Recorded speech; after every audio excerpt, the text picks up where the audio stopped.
যশোরে অবৈধ রিকশা ও easy bike আটকের প্রতিবাদে মানববন্ধন করেছে রিকশা শ্রমিক ইউনিয়ন। মঙ্গলবার 25 আগস্ট দুপুরে প্রেস ক্লাব যশোরের সামনে এই মানববন্ধন অনুষ্ঠিত হয়। মানববন্ধনে বক্তারা অভিযানে আটক করা রিকশা ইজি বাইক বিনা শর্তে ফেরত দেওয়া, রিকশার বিরুদ্ধে অভিযান বন্ধ করা এবং বৈধ লাইসেন্স দেওয়ার দাবি জানান। ডেস্ক রিপোর্ট, দৈনিক যশোর। সম্মানিত ভাইরা, ইতিমধ্যে আমরা বারবার এই লাঞ্ছিত হয়েছি। পুরসভা যে কোনো মুহূর্তে কোথায় কোথায় অভিযান চালিয়ে আমাদের রিক্সাগুলো আটক করে। আপনারা জানেন, অত্যন্ত গরিব দুঃখী মেহনতি মানুষ এই যশোরের যারা, তারাই এই রিক্সা চালায়। আমরাও চাই এই যশোরের যানজট নিরসন হোক, এখানে যাতে করে কোনো ধরনের যানজট না হয়, তার জন্য আমরা বারবার তাদের সাথে আলোচনা, ইতিমধ্যে পুরসভার সাথে বসে বৈঠক করেছি বা অন্য অন্য কর্মকর্তাদের সাথে আমাদের কথা হয়েছে।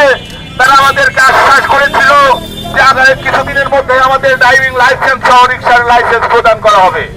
আমরা অত্যন্ত আশায় অপেক্ষায় থেকে বারবার তাদের কাছে তলব করেছি। আমাদের ভাগ্য এতটাই খারাপ, এই রিক্সাওয়ালাদের ভাগ্য কখনো উন্নয়ন হয় না। যখন যেই নেতাই হয় আমরা তাদের কাছে গিয়ে ধর্ণা দেই, আমাদের দুর্দিনের একটু ভালো থাকার অপেক্ষায়। ভাইরা আমার, আমরা জানি আমরা যশোরেরই সন্তান, আমরা রোহিঙ্গা নই। আমরা যশোরেই জন্মেছি, এই দেশেই বড় হয়েছি। বেঁচে থাকার অধিকার তো আমাদের আছে।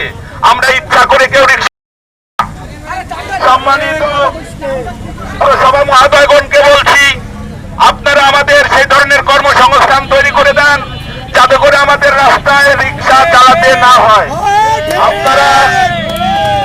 আপনারা এসি গাড়ির মধ্যে বসে যানজট কষ্ট পান, আমার রিক্সাওয়ালা ভাইয়েরা রোদে পড়ে যানজটের মধ্যে বসে থাকে, ঠিক কিনা? আপনারা যানজটের মধ্যে চাই না। জব্দ তপ্ত পরিকল্পনা আপনারা করবেন আর সব পার নেমে এসে রিক্সা। নির্বাচনী স্তর ছিল যানজট মুক্ত যশোর গড়া, তারই আলোকে যশোর পৌরসভা যশোর রিক্সা ভ্যান শ্রমিক ইউনিয়ন 940-এর আহ্বায়ক, যশোর ব্যাটারি চালিত রিক্সাবান মালিক সমবায় সমিতির সভাপতি এবং যশোর জাতীয়তাবাদী রিক্সা শ্রমিক দলের সভাপতি সহ সেখানে প্রেস ক্লাবের সভাপতি ছিলেন, জেলা পরিষদের প্রশাসক মহোদয় ছিলেন এবং পৌরসভা ডিসি অফিসের নেতৃবৃন্দ ছিলেন, চেম্বার অফ কমার্সের নেতৃবৃন্দ ছিলেন। সেখানে আমাদের আলোচনা হয়েছিল যে একটা আলোচনার টেবিলে সবাই একমত হয়ে এক টেবিলে বসে যশোর শহরকে কিভাবে যানজট মুক্ত করা যায়, এবং সেখানে আমরা একটা আলোচনায় সিদ্ধান্তে পৌঁছেছিলাম।